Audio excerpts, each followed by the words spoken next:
James Colin Harding, JO3. That's a journalist petty officer. I joined the Naval Reserve in my hometown of Utica, New York.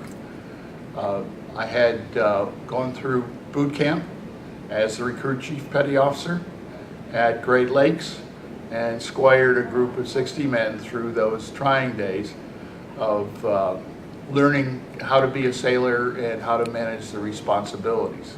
I was a college student, went to boot camp during the first 2 weeks of summer break.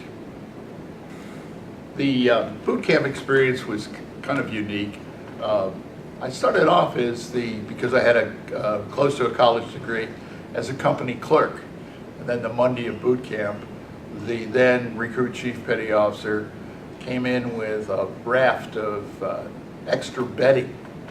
So I was doing the morning report, and he said, "What am I going to do with all this bedding?" And I said, "Well, there's an empty locker. Why don't you shove it in the locker?" So in comes our regular Navy leader. First thing he does is open the locker, and down comes all the bedding. And he said, his name was Shabaric. He was a first-class signalman. He says, "Harding, put on the sword." So the rest of the experience was as recruit chief petty officer. My dad was not only Navy, but he also was a journalist for the Gator News. So I probably knew all along what I wanted to strike for, yet there was no opportunity at the Defense Information School.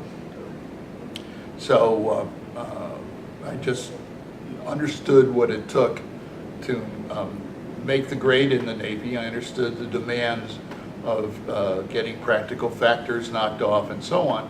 And like any system, once you understand what it takes to feed the monkey, as I like to call it, you're gonna win, you're gonna move, and you're not gonna be a griper. I had very little experience with firefighting, and I always got stuck because I'm kind of chunky as the nozzleman, and that's where a lot of action takes place. And the reality of it, the heat, I lost my eyebrows. It was a great experience, served me well later on, and made me very cautious, because when I went on active duty, it was noted in my service record that I should have a responsible place in damage control, and that's what eventually became my battle station, was damage control. I went back to college. I went back to college to continue work, and then in December of 1966, I received my orders to active duty, went from my home in Utica, New York, down to the Brooklyn receiving station, and after one day there, I went over and was asked to work at the Public Affairs Office, 3rd Naval District, in 90 Church Street, which I did. And they were extremely short-handed. There was a chief, no third class, no second, a first, and then the rest of the office was staffed by a naval reservists, primarily officers, that were in the advertising business in New York City. So they'd come in and they'd work things. My primary responsibilities were to pick up the newspapers in the morning, bring them up, give them to the operations officer, give them to the chief of staff, give it to the admiral, and all this other stuff.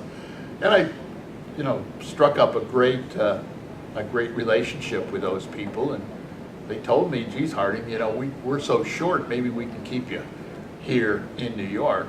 And I said, "My God, 250 miles from my hometown, this is going to be wonderful." And I continued my duties. I worked primarily.